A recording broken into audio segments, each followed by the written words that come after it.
سچا سکون ہے تو دین پر عمل کرنے میں ہے، جھوٹی خوشیاں ہیں یا وقتی لذتیں ہیں جو دین سے منہ پھیر کے لوگ حاصل کرتے ہیں، ورنہ سچی کامیابی، سچی خوشی ہے اور دو جہانوں کی کامیابی ہے تو دین پر عمل کرنے میں۔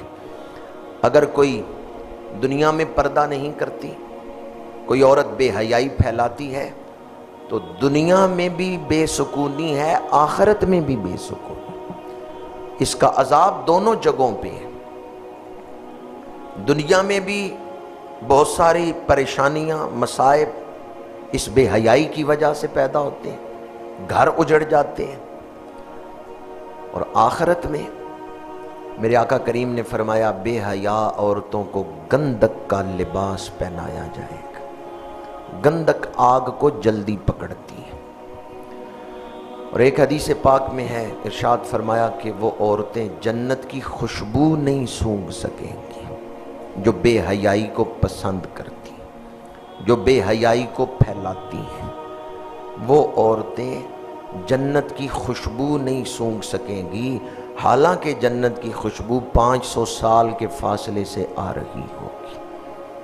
تو بے حیائی دنیا میں بھی اور آخرت میں بھی، دونوں جگہ پر ذلت و رسوائی کا اور پریشانی کا باعث ہے۔ جہاں اسلام نے ایک طرف عورتوں کو پردہ کرنے کا حکم دیا، وہیں مردوں کو حکم دیا ہے کہ تم اپنی نگاہوں کو نیچے رکھو۔ مرد اگر شرم و حیا والے ہو جائیں تو پھر بھی معاشرے میں شرم و حیا کو پروان چڑھایا جا سکتا ہے۔ حدیث پاک ہے، میرے آقا کریم نے فرمایا 3 قسم کی آنکھیں ایسی ہیں جن پر اللہ نے آتش دوزخ حرام کر دی۔ ان میں سے ایک وہ آنکھ جو اللہ کی یاد میں آنسو بہائے، دوسری وہ آنکھ جو اسلامی محاذ پہ پہرا دے اور ایک رات جاگ کے گزارے، اور تیسری وہ آنکھ غدت عن محارم اللہ جسے نامحرموں کو دیکھنے سے روکا گیا۔ جس آنکھ کو بے حیائی سے روکا گیا اللہ نے اس پر بھی آتش دوزخ حرام کر دی۔ بے حیائی اللہ کی مدد سے محروم کر دیتی ہے، اور شرم و حیا والوں کو اللہ اپنی مدد سے شرف یاب کرتا ہے، سرفراز کرتا ہے۔ آج چاہتے ہوئے نہ چاہتے ہوئے، جانتے ہوئے نہ جانتے ہوئے ہماری نوجوان نسل کو بے حیائی کی طرف اس انداز میں دھکیل دیا گیا ہے کہ ہم بے حیائی کو جدت سمجھتے ہیں یا معاشرے کی ضرورت بنا لیا ہے۔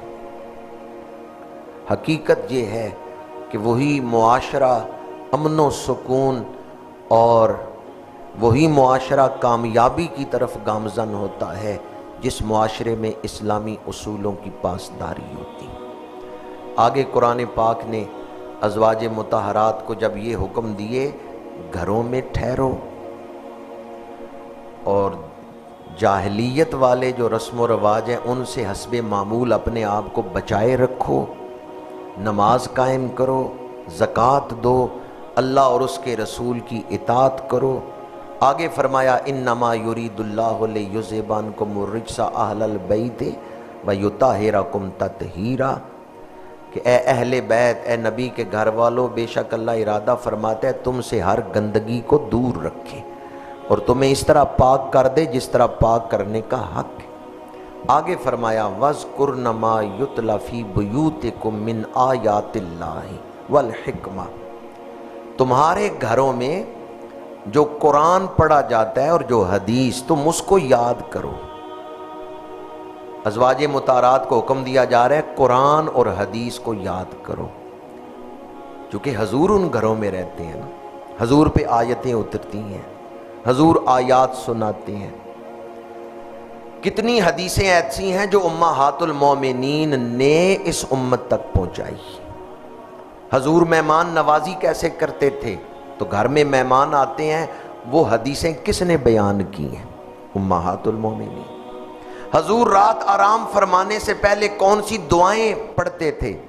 وہ دعائیں امت تک کس نے پہنچائی ہیں؟ امہات المومنین نے۔ اس لیے گھروں میں ہمیں چاہیے کہ ہم قرآن کی تلاوت کریں۔ جس گھر میں صبح سویرے قرآن پڑھا جاتا ہے اس گھر میں سارا دن فرشتوں کا ڈیرا رہتا ہے، اور جس گھر میں صبح سویرے قرآن نہیں کھلتا اس گھر میں سارا دن شیاطین کا ڈیرا رہتا ہے۔ میرے آقا کریم نے ارشاد فرمایا اپنی اولاد کو 3 چیزیں سکھاؤ: قرآن کی محبت، میری محبت اور میری آل کی محبت۔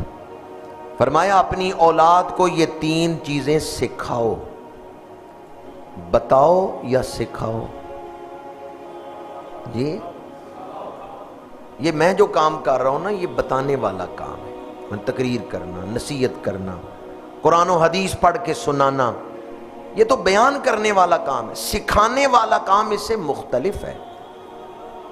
حضور نے بتانے کا حکم نہیں دیا کہ اولاد کو نصیحت کر دو بس فارغ ہو گئے ذمہ داری سے، نہیں، فرمایا سکھاؤ، اپنی اولاد کو سکھاؤ، سکھانے کا حکم دیا ہے۔ آج کل کے ماں باپ نصیحت کرنے کو تیار نہیں، سکھانے کا درجہ تو اگلا درجہ ہے، سکھانا تو اگلا درجہ ہے۔ آج کل کتنے ماں باپ ہیں جو اولاد کو نصیحت کرنے کو تیار نہیں۔ میرے آقا کریم نے فرمایا اولاد کو 3 چیزیں سکھاؤ، قرآن کی محبت سکھاؤ، ان کے سامنے خود قرآن پڑھو، ان سے پوچھو آج تم نے قرآن پڑھا ہے؟ نہیں پڑھا؟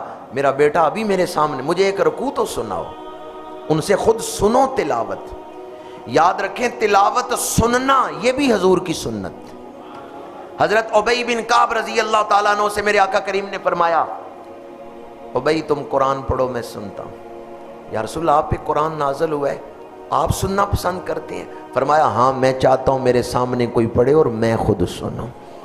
ابی بن کعب تلاوت کر رہے ہیں، حضور سن رہے ہیں، ابی کہتے ہیں میں نے دیکھا حضور کی آنکھوں سے اشکوں کی برسات لگی ہوئی ہے۔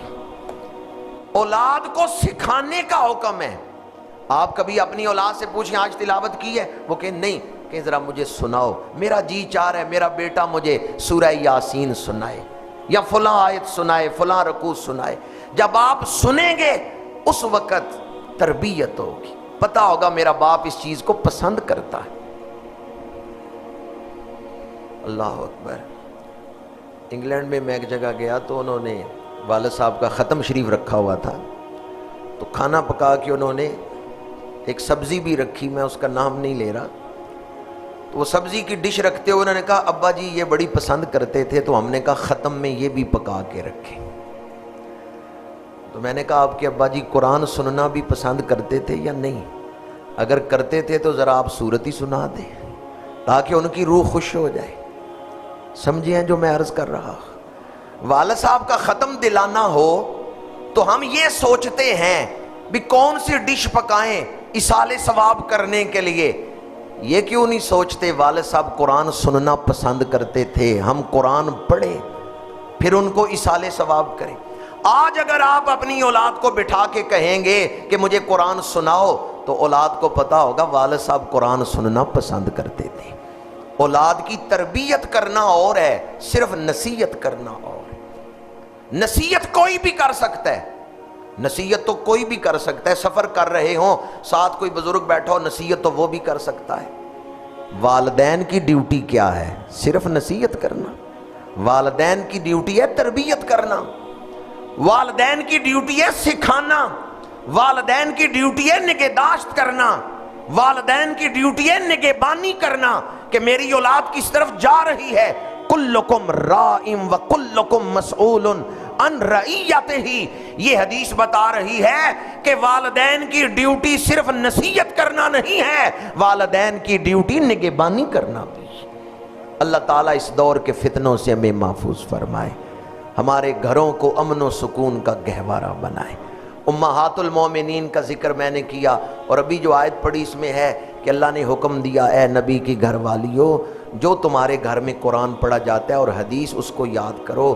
امہات المومنین نے امت تک جو حدیثیں پہنچائیں ان میں سے ایک حدیث یہ بھی ہے کہ رات سونے سے پہلے میرے آقا کریم قرآن پاک کی چند صورتیں تلاوت فرماتے تھے، اور اکثر روایات میں یہی ہے کہ آپ سورہ اخلاص، سورہ فلق اور سورہ والناس یہ تینوں صورتیں پڑھ کے ہاتھ پہ پھونک کے پورے بدن پہ پھیرتے تھے، اور 3 مرتبہ یہ عمل حضور فرماتے تھے۔